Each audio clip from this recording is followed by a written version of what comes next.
perdagangan orang, lelaki, wanita dan kanak-kanak, kerana kita tahu bahawa fenomena dan juga jenayah ini merupakan jenayah yang serius, melibatkan sindiket-sindiket antarabangsa dan akan menjana jumlah nilai perdagangan di dalam ekonomi hitam yang begitu besar sekali.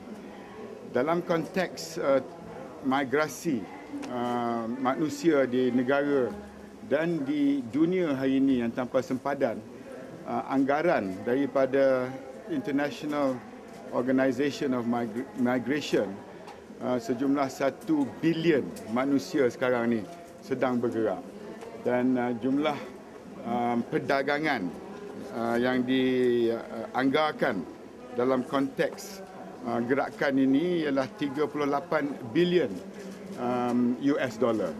Ini menuntut kita melihat perkara ini secara serius, dan alhamdulillah Kementerian Dalam Negeri dan juga kementerian-kementerian yang berkaitan kebelakangan ini telah pun melakukannya dengan bersungguh-sungguh, khususnya dalam konteks kaitan dengan jenayah-jenayah lain, sama ada dalam konteks penyeludupan dadah, dalam konteks keganasan dan terorisme, dalam konteks jenayah cyber, dalam konteks money laundering.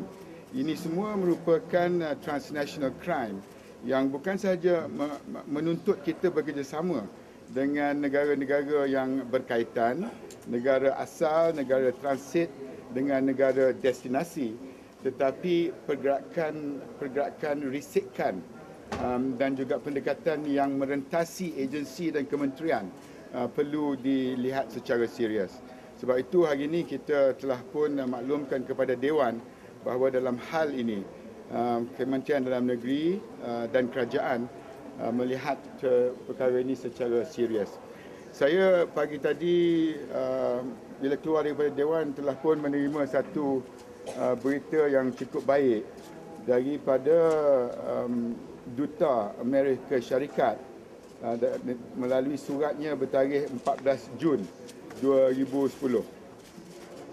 Dan dalam surat ini Duta Amerika Syarikat telah menyatakan bahawa tahap kita Malaysia dalam konteks perdagangan manusia ini yang dulu berada di tier 3, hari ini sekarang berada kepada di tier 2 watch listnya. Saya merasakan bahawa ini merupakan pengiktirafan kepada apa yang kita lakukan selama ini dengan menggubal akta, mewujudkan MAPO dan juga ada tindakan nasional yang melibatkan kementerian yang berkaitan. Sebab itu saya nak mengucapkan tahniah dan syabas kepada pegawai-pegawai kementerian, kepada pihak Datuk KSU dan juga kementerian-kementerian lain yang telah bekerja keras bersama-sama dengan kita untuk memastikan bahawa kedudukan negara kita ini diiktiraf dan dilihat dan diletakkan kepada tahap yang sepatutnya.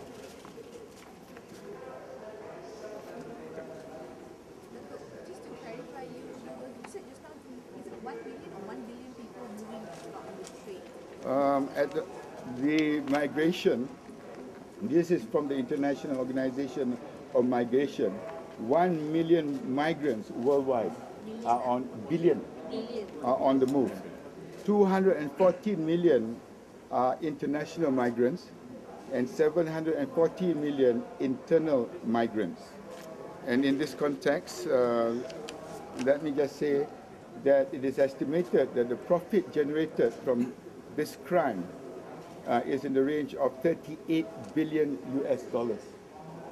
So when you link it up with drug trafficking, with terrorism, with the issue of cybercrime, with the issue of prostitution, this is a major international phenomena in a globalized world without borders, and that is why we have to position Malaysia on the international level, and this recognition by the United States under the TIP, or Trafficking in Persons, which will be announced at 10:30 a.m. Eastern Standard Time. The Secretary of State will announce the release of the 2010 TIP report. This year's report has Malaysia's tier ranking being upgraded from Tier 3 to Tier 2 watch list.